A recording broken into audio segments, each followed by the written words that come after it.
Welcome to Tracking the Week. The Senate President Ahmed Lawan and Speaker of the House of Representatives Femi Gbajabiamila on Monday said President Muhammadu Buhari is concerned about the security situation in the country. The two presiding officers of the National Assembly disclosed this while fielding questions from journalists at the State House Abuja on the outcome of the meeting with President Buhari. Gbajabiamila said the leadership of the National Assembly told the President of the need to increase funding of the Nigerian police force and recruit more personnel to tackle the current challenges.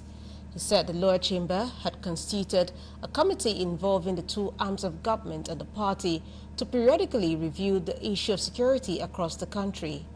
He downplayed the resolution of the House calling for the resignation of service chiefs over insecurity since the Inspector General of Police was responsible for internal security of the country. The Senate President, while speaking, said the recent security challenges facing the country required close collaboration. The House of Representatives on Tuesday rejected a call for the evacuation of Nigerians from China as the coronavirus spreads from the country to other parts of the world. The chairman of the House Committee on Media and Public Affairs, Benjamin Kalu, had moved a motion praying that Nigerians stranded in China over the health crisis be brought back to their home country. The lawmakers, however, voted against consideration of the motion. Several efforts made by the Speaker, Femi Gbajabiamila, to make the lawmakers listen to the content of the motion proved abortive. A major transformer was gutted by fire in Ibadan, the Oyo State capital, on Wednesday. The transformer, located at Ayede sub-region of the Transmission Company of Nigeria, Akinyemi area in Ring Road, supplies energy to 3 states in the southwest region of Nigeria. It caught fire around 7 a.m. according to eyewitnesses. Firefighters worked tirelessly to extinguish the fire with no casualty reported. The Federal Fire Service, Oyo State Fire Service, NNPC Fire Service, private fire services including Fire Brigade, Nigeria Red Cross, and various security agencies were all on ground to battle the inferno. Residents of the community in Ibadan were thrown into panic by the explosion which followed the fire outbreak.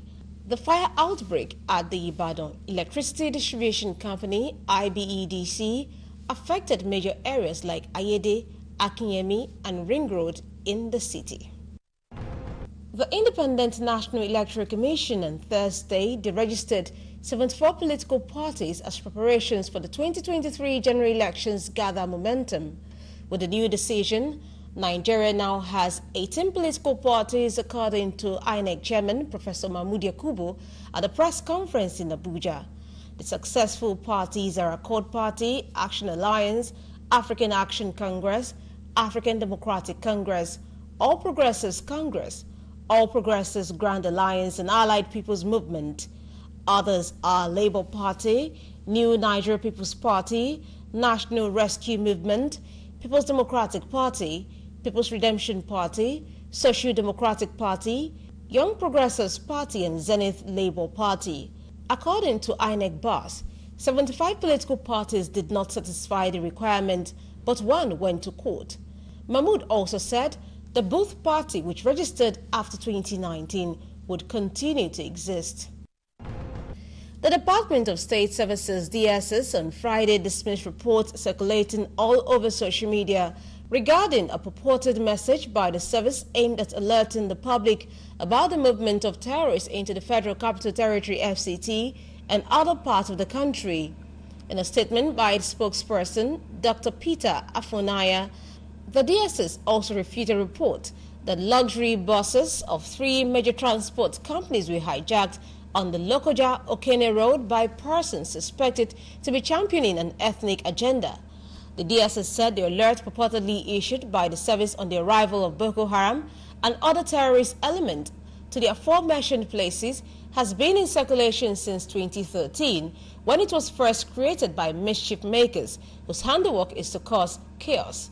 Dr. Afonaya noted that a report concerning alleged attack on the luxury buses conveying a particular ethnic group to the local base were first created some years back to deceive and incite unsuspecting persons.